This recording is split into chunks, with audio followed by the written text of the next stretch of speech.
the door open, and I could hear him say, shh, shh, shh, here he comes, here he comes. I see Jesus' face. He's looking at me. He's got these blue piercing eyes with a smile. He puts his right arm around me, and he says, my son, he goes, today's an important day for you. This is Touched by Heaven. Everyday encounters with God. Those moments when heaven and earth collide. We see God. We see his hand reaching out to us, attempting to get our attention, calling us into a closer relationship through these amazing encounters with angels, divine interventions, big and little God incidents. I'm your host, Trapper Jack. Question, are you any good at puzzles? Puzzles? The reason I asked that is our family went out for my wife's birthday, and we went to an escape room. Familiar with escape rooms? It's a puzzle is what it is. It's a puzzle. Ours was called Mad Scientist. So we go into this mad scientist laboratory, and there's a guy in an electric chair. There's a guy in an electric chair. Not a real guy, but anyway. Because every chair should be connected to an outlet, don't you think? Yeah. So anyway, we're in this mad scientist laboratory, and the storyline is this. Here's the storyline, is that we've been kidnapped, you see, and the mad scientist has left for an hour, and he's going to come back and do horrible experiments on our body, and we're going to end up dead and stuff like that. So we have 1 hour. Oh, there's a video showing some of the stuff here. So we have 1 hour to get out.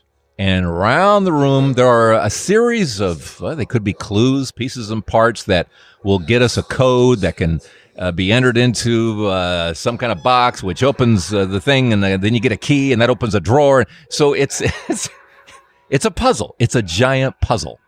On this electrical panel, there's a 3-digit code. Okay, so that could be useful in something. So here are all these clues. The whole thing is about clues and putting the clues together to go, oh, maybe that goes over there, which opens this over here. So that's a basic shift cipher. It's the basic, what do you say, shift cipher? Yeah, it's one of those. I think we all have one at home. A clue is coming in. Sometimes you get stuck or what, a little hint. Here, left 1 to right 2.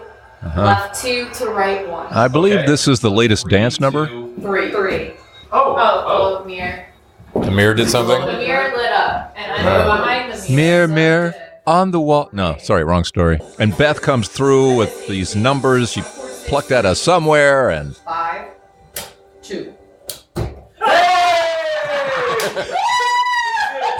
Thank goodness we're out, and the scientists are going to come back and perform. 10 minutes to spare. There you go. So I was asking the brain behind all this, how many people get out of here? And he says about 32%. So thanks to Stephen, I think, in particular. But Beth did great. Carolyn did great. Everybody did great. And I just stood there, going, oh, what? So what does all this have to do with anything? The escape room? Clues. Touched by Heaven is about just pointing out the clues. Oh, there are angels. Oh, there's divine intervention. Oh, there's prophetic dreams. Oh, there's these big and little God incidents. Oh, God is connecting with us. He's saying, hi, do you see me here? Do you see me here? Do you see how much I love you? Clues along the way, right? And even when we need a little help, we just ask, and more clues are given to us to help us on the way. Because if we're not getting the clues, if we're not connected to heaven, when tragedy hits, it can be so devastating because we don't understand the big overall. We don't understand the big why. It's difficult enough as is as believers when tragedy hits, but not having any connection to the whys and wherefores of all of this. And that's what leads us to our episode story today. I was walking along this path, and all I could see around me were these fields of flowers. There's like a blanket. This is Anthony Basutti. Beautiful colors. He's talking to me about a dream he had shortly before a tragedy, a clue that later on he'd be able to look back on to help him through a clue. Because at this point, Anthony's not real connected to God, kind of there, but pretty much just kind of doing things on his own, not praying much, that kind of thing. I didn't say thank you for my 2 beautiful children, and thank you for everything that you've given me. He has a wife, Roxanne. He's got a couple of boys. There's this dream. So I'm leaning up against this wall, and then I see another man walking up the path, and he comes over to me, and he says, are you here to see Jesus? And, at that point, I didn't know where I was or, who was there to see. And I just nodded, and I said, I guess so. And he's like, I wonder what we could have done wrong. And I'm like, I have no clue. I said, I don't know what we could have done wrong, in Jesus' eyes. Then the door opened, and I could hear him say, shh, shh, shh, here he comes, here he comes. Okay. Anthony is about to get some clues. But surprisingly, so are you and me. I see Jesus' face. He's looking at me. He's got these blue piercing eyes, and with a smile, and he walks over to me. He puts his right arm around me, and he says, my son, he goes, today's an important day for you. He goes, today you're going on a journey. And I looked at him and was like, well, what do you mean? What kind of a journey? He goes, come with me and I'll show you. So we walk and we get to this path. It's like a circle. And in the middle, it's surrounded by, it's got all these flowers. He goes, your journey begins here. He goes, you will walk around this path and you will end exactly where you are now.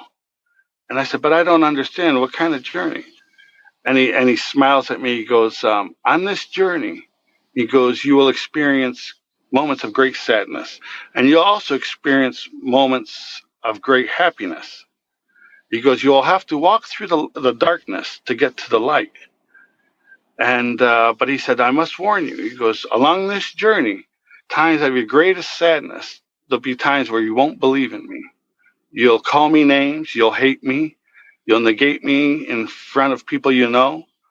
And he said, you'll believe in the devil more than you will me. And I said, well, this sounds like a terrible journey. I don't want to go on this journey. He goes, no, you must.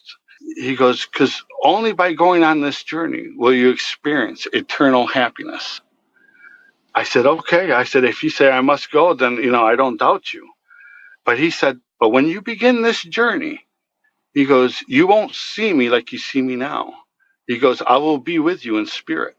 He goes, only when you finish this journey, he goes, will you see me like you do now?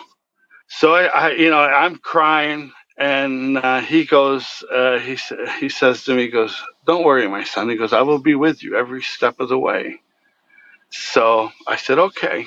So as I put one foot forward onto this path, and I looked at it, I was like, okay, I can do it in, a minute or two. It didn't look like a very big path. As soon as I placed my one foot in, I felt like cold, like goosebumps on my arms. Like I didn't have that feeling of serenity that I felt when I was, on that regular path, Interesting dream. And it does appear, doesn't it, that Anthony's being prepared for something bad. It's like you're going to be going through moments of great sorrow. You're going to blame me. It just feels like something's coming here. But I'm getting a sense of we need to step back a little bit, and we'll see we'll see you and me in this, because this feels like the Jesus pep talk before we come into this world. Think about this. You see me now, you'll see me later, but not while you're in the escape room. Let's call it the escape room. During this life, we're not seeing Jesus. But he told us, I'm with you every step of the way, right? I'm with you every step of the way. And he's telling us, there'll be times you don't believe in me. There'll be times you believe more in the devil than you do in me. What is that? When do we do that? Well, every time something goes wrong, who do we blame? And whose fault is it really? For some reason we do that, don't we? Why did you do that? Why did you allow that? And we get all mad at God, and who are we believing? In that moment, we're believing the devil, who says, yeah, it's God's fault. Look what he let you down, didn't he? He let you down. And we're believing him. We believe more in the devil than we do in God. We need to understand every bit of suffering, death itself, all sin, war, jealousy, envy, hate, name it, anger, all of it is because of that influence of the ruler of this world. And when we blame God, we believe more in the devil than we do in God. Isn't that something? He's right. And then there was that part about, when Anthony took that first step into this world, into the escape, how did he feel? Cold. He said it felt like goosebumps, cold. It's there's a lot of unfriendly stuff here. Fear. There's a huge amount of fear here as we're in this escape room. But God is going to send us clues, and God is about to send Anthony a ton of clues. Okay? So he's coming out of this dream now. Yeah, it was so weird that when I woke up, I smelled the smell of the flowers that I smelled wherever I was. And I told my wife, I said, man, I got to tell you about this dream I had. It wasn't too long after, that my son had passed away.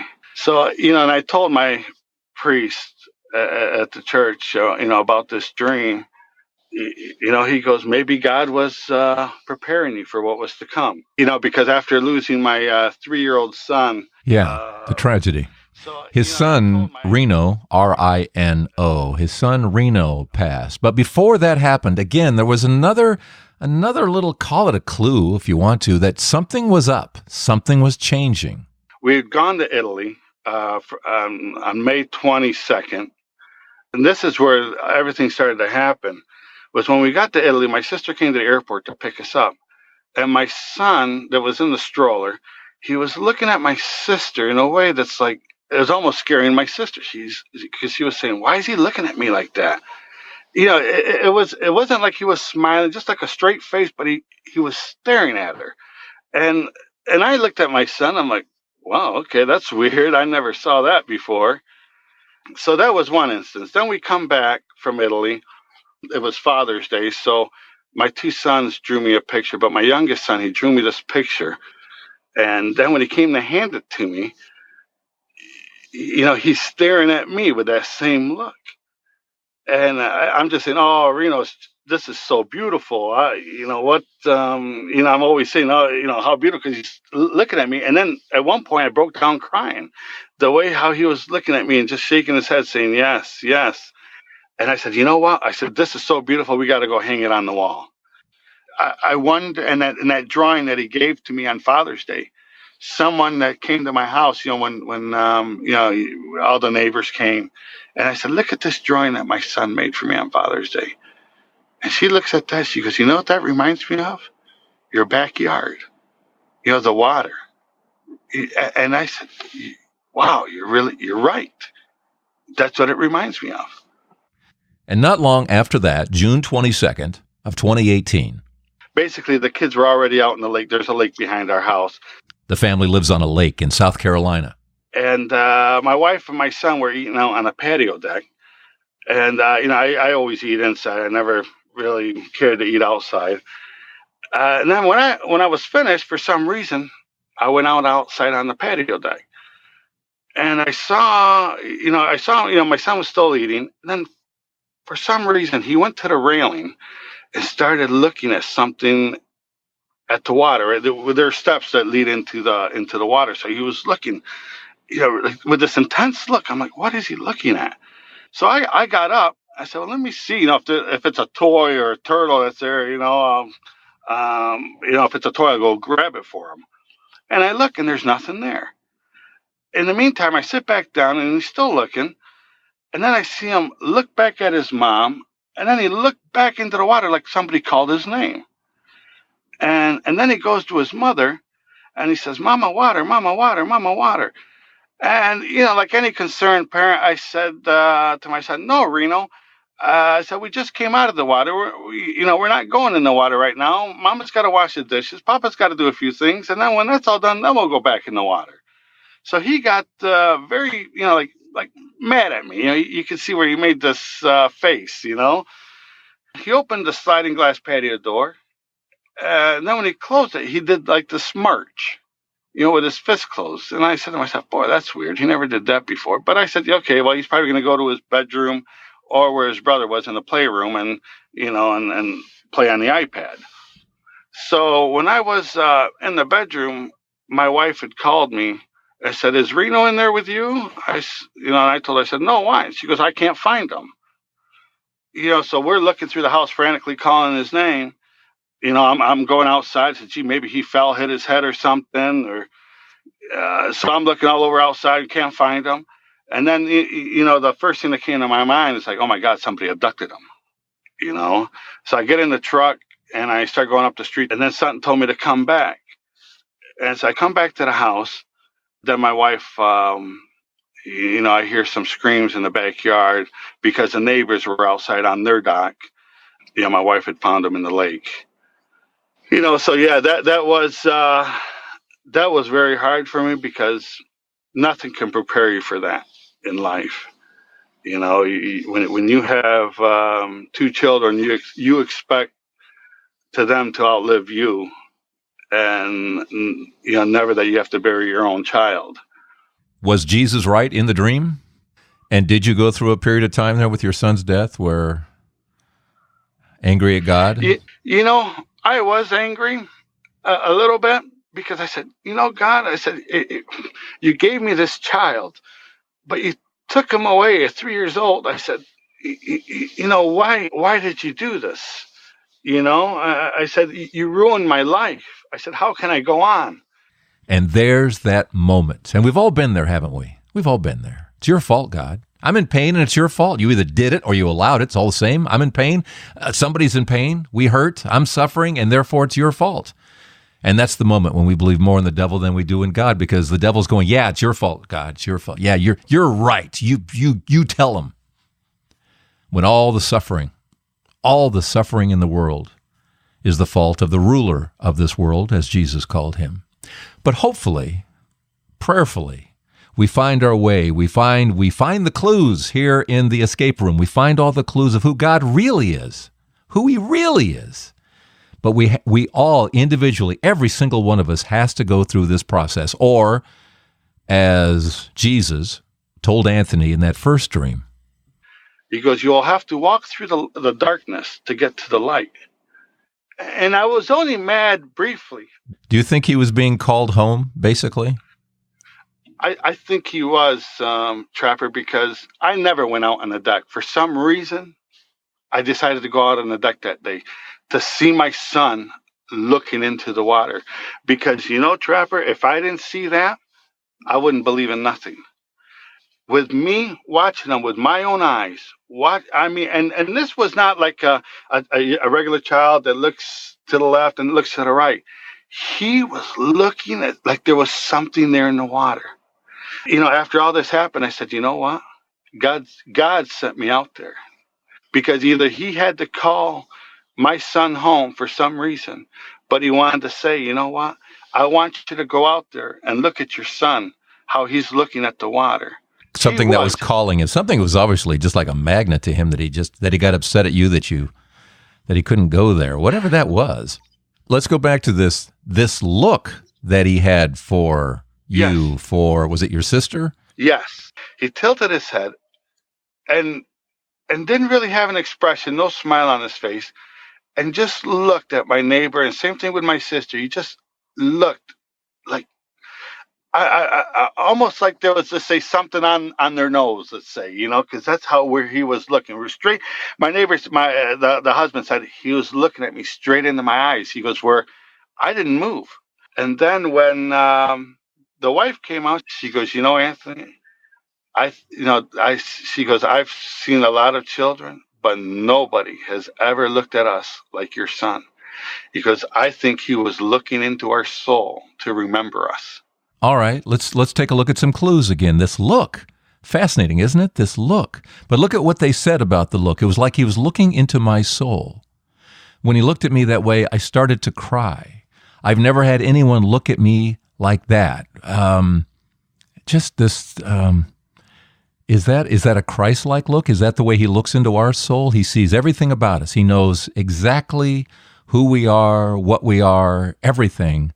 But the look in the dream, though, despite knowing everything Jesus knows about us, he knows the good, the bad, and the ugly, right? But when he looks at us, so that when we see him looking at us, how does he look? Piercing blue eyes and a big smile. This acceptance, this love that just flows from him, right? Let's continue on here with Anthony and the emotion that he was going through with God at his son now being gone. Like, why didn't Jesus save him? They always say we have this angel that will save us, that will steer us from harm, this guardian angel. I said, why didn't that happen? Why didn't it happen? And then this was about 4 days later, I had this other dream of Jesus where he's standing to the right of me, and we're looking in this field, and I see my son.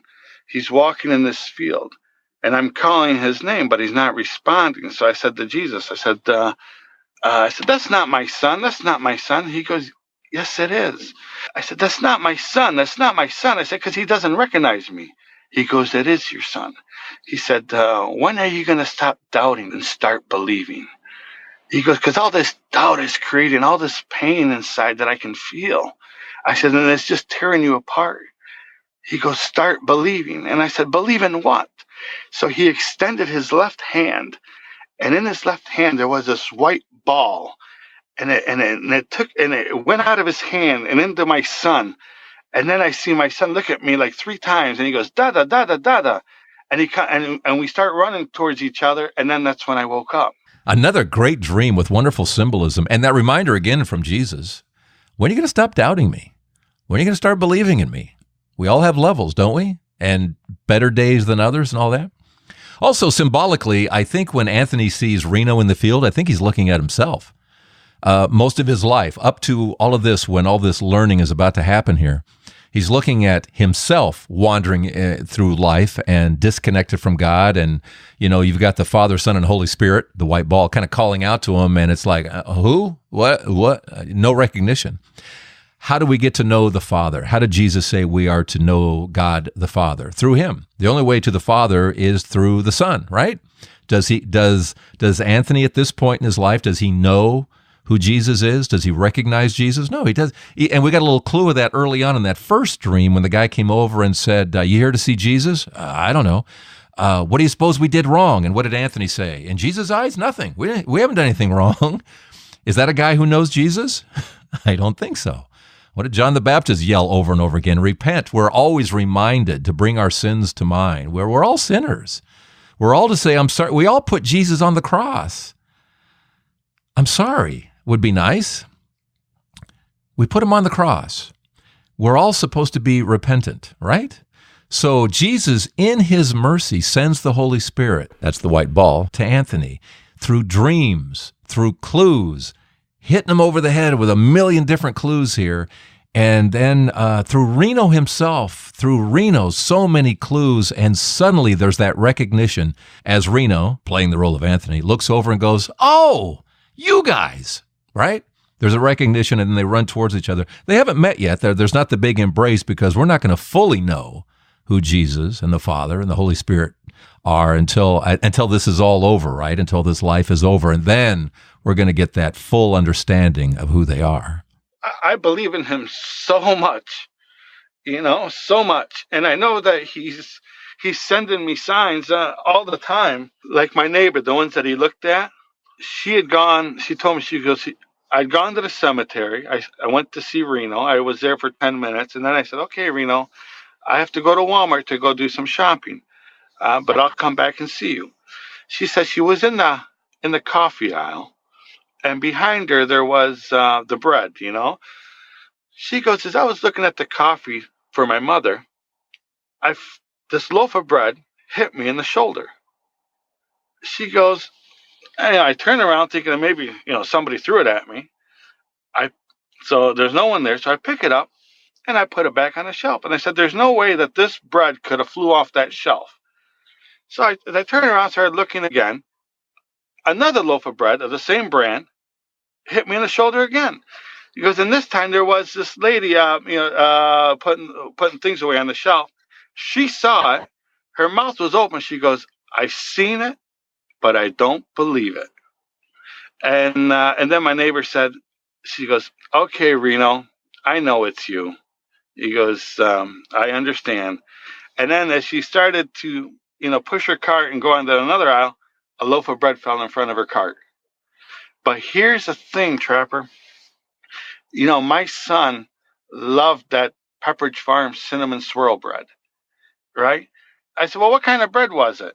And I said, because my son liked that. And we said Pepperidge Farm cinnamon swirl bread at the same time. There was 3 loaves of bread. And, he was 3 years old. I said, well, maybe he... And then I started to think, well, was it 3 loaves of bread to let him know it was you because he was 3 years old? And then the Pepperidge Farm, that was his favorite kind of bread. I love that story. Isn't it? And it's interesting, too, how God will use not just go direct with us, but go through friends and family, neighbors to send messages as well. But Reno throwing bread, or his angel throwing bread, whoever it was. I got a lot out of that story. I got Bible study out of that one too. You know what I got out of that one? Old Testament. People kind of fly by, and God threw food on people for every day for 40 years, manna from heaven. We just kind of go, no, try to picture that. Going outside every day and finding this stuff on the ground, you pick it up, you take it in, and they made these little sweet cakes, just completely nutritious cakes. So what is he throwing? He's throwing this cinnamon roll stuff, this sweet bread. And symbolically, again, I go back to the Old Testament where what did they do? They turned their back on God, didn't they? They still denied and questioned, and don't we all? Don't we just look at everything we have, the blessings that we have? I mean, look at everything in your homes, in your garage, all the stuff we have, and the phones and the food, and I mean, look at the blessings, and more than ever, we turn our back, don't we, on the blessings on God? So, going back to this biblical lesson here of symbolically turning our back on these blessings, on this beautiful gift from God, and this cinnamon roll, whatever it was, bread, and then so what did Christ do? Okay, let's try this, guys. And so here's the bread, the living bread. As a man, he's born into this world, and he throws himself in front of the world, if you will, in front of that shopping cart, and does miracles, and he shows that he is the Son of God. And we tend to just kind of like, hey, let me just put you back up here on the shelf. There we go. And don't we do that every day? Don't we put Jesus on a shelf? I'll give you an hour on Sunday, maybe. And he's supposed to be in our cart. He's always supposed to be in the cart, in the room with us at all times. My wife, she was, as I was telling her about all these dreams that I was having about our son, she felt a little neglected. She goes, well, how come I'm not having any dreams? So I prayed to my son, and I prayed to God. I said, God, I know my wife is hurting. I said, can you please have my son give her a sign, maybe a dream or whatever it is, so that she knows that our son is here. So one morning, she said, there was an Earth Fair store getting ready to open on a Saturday morning. So she went to the store, and she goes, you know what, this place is too crowded. I'm just going to go up this road more and go see Reno at the cemetery. And when she went there, on our gravestone, on Reno's gravestone, we had, because my son liked trains, so we had a train engraved. Well, when she went there, she saw the train colored in with like a blue crayon, like almost like a little child had scribbled it. And then there was 3 lines on his picture, because we have this little oval thing with his picture on the stone. And there was 3 lines, also done with this blue crayon. So I said, well, you know what? Let me go over there. I'll grab some stuff and to clean the stone. I go there, Trapper. It was probably not even an hour later. There was nothing on that stone. I mean, it was clean as can be. So I take a picture and I send it to my wife. And I said, well, there's nothing here. She calls me back and she's crying. She goes, Anthony, I'm telling you, that stone, that train was colored in. I said, are you sure? What? She goes, yeah, I tried to scrape it off with my fingernail, but I said, well, what was it? Was it a marker? She goes, no, it's like a Crayola crayon, because I could feel the waxy feel of it, And then it automatically occurred to me. I says, you know what? That was a sign for you to see. That was his message to say, Mom, I'm here. This was me, because, both my sons, my older son, he has a red Crayola crayon that's like a piggy bank. And Reno had a blue one, and his favorite color was blue. Yep. That's pretty cool, man. And then that's a beautiful sign for your wife. That's beautiful. Isn't it? After this happened, I'm sitting in my truck, and I was doing this, running things through my mind about my son, and how much I miss him and all that. And I look in the clouds. And in the clouds, Trapper, his name is written in the clouds. I took a picture of it. But as I started to take a picture of it, the O started to break away, and the letters were kind of like, you could still make out the R, the I, and the N started to close in on itself, and the O started to break apart. That night, as I went to sleep, my son came to me in my dream. he was holding me by my hand, and he took me in this room. And on this room, I remember seeing this table with this wooden box on top, and he's pointing at it. And so I walk over to it, and I look in this box, and I don't see anything in there. I said, Reno, but I don't see anything. And at that time, he tugs on my hand, and I look down at him, and he points at the box. He points at himself, and then with his little finger, he goes, no, no, no. And what I gathered from it is like he's saying, Dad, I'm not in the box, you know? And it was so clear. And I said, maybe it was a box, a casket? And he's trying to tell me I'm not in this box. And if you go back, here comes some more Bible study to me, and the symbolism of what's about to come with these different stories is, what was the earliest symbol for Christians to use? What would they draw in the dust, if you will, to kind of say in a secret way that they were a Christian? Are you a Christian? What was it? He had this little fish in his hand that he left on my bench where I was changing them. And I carry this fish in my pocket every day now. You know, the other thing is, when we were in Italy, you know, my son always liked to eat those goldfish crackers, right? So my mother and her friend were sitting on the sofa. So, you know, my mom would ask my son, Reno, goes, Reno, can I have a goldfish? And he, you know, with his little finger would say no. Then my mother's friends say, Reno, can I have one? And every time he would give her one and give her one and give her one. And it wasn't long, you know, maybe about a month after my son passed, that this lady calls my mother and says, you know, I was cleaning out my grocery bag that I use all the time. And he goes, and you wouldn't believe what I found. There's at the bottom, when I emptied it out, there were 3 goldfish. You know, she goes, and you know, Travis, she goes, that's impossible that there could be 3 goldfish, because I didn't have my grocery bag there. And, you know, listening to what you said on Coast to Coast, how, you know, if you really pray to God, God will let you know that he's there, you know. And I always remember, you know, because I listen to your podcast, but I also listen to the one with George Noory where you you know, always talk about the signs that God gives us, you know, and that always makes me feel strong, because, you know, without God in our life, we're really nothing. There's nothing to look forward to. Here in this life, we are continually offered signs, clues that God is with us over and over again. And yes, some people are oblivious to all the signs, and we pray for them, don't we? Just now with the signs, again, going back to the 3, this constant reminder of the 3. Yes, he was 3 years old. And yes, Christ was in his ministry for 3 years. And yes, of course, the Holy Trinity, of course, the 3 there. So reinforcement of all of them, some of them, whatever God's plan was with the 3. After this happened, I said to my wife, I said, you know what? I said, God was involved in this. She goes, what do you mean? I said, because I said, let's just say how my outlook on life was before this happened. If I was at work and this happened while you were home, I said, I would have blamed you. I would have said, see, this is what happens when you live on the lake. You know, we lost our child, and I would have never let her live that down. And it would have, I know it would have led to divorce. You know, Trapper, I said, you know, God let this happen. I said, he didn't let it happen when I was home on the dock watching the kids swim in the lake. He waited for you to get home. And then we were both in the house.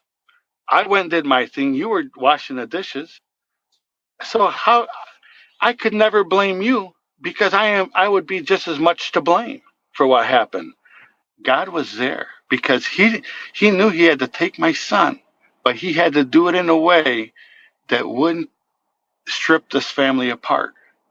And you know, Trevor, who would, you know, like you said, you know, who would ever think that blindness is a blessing, right? And for me, who would have thought that losing my child would make me think in this way? Because I believe in God, and I said, God, thank you for the way that you did it. I said, but since you did it like this, my wife and I has brought us closer together with my oldest son. We're more of a family, and we don't argue, because you know what, Trapper? After you lose a son, there's nothing that you can argue about that compares to losing a son.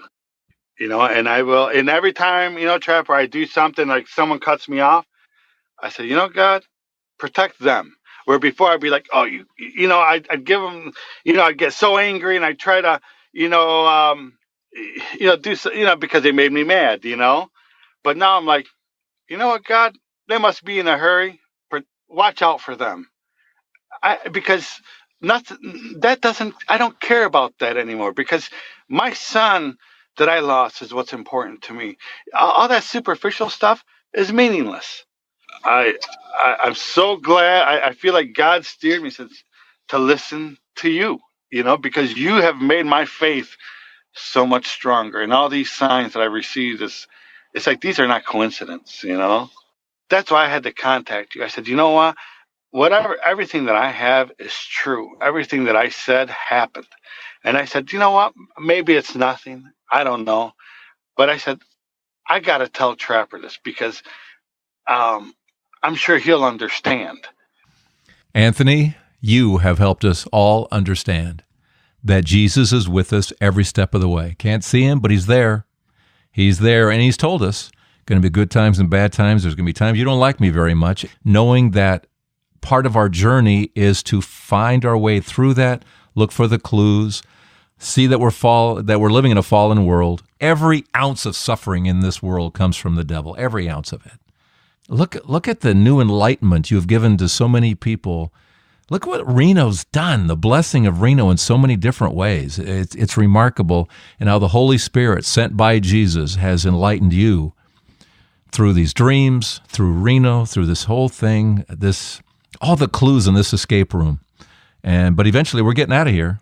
The time will be up, but we'll get out with at least 10 minutes to spare, at least 10 minutes to spare, and be out with a hoot and a holler, with a hoot and a holler. God bless you, Anthony, for sharing your story. God bless you so much for the enlightenment you have given to all of us here on this episode of Touched by Heaven, Everyday Encounters with God.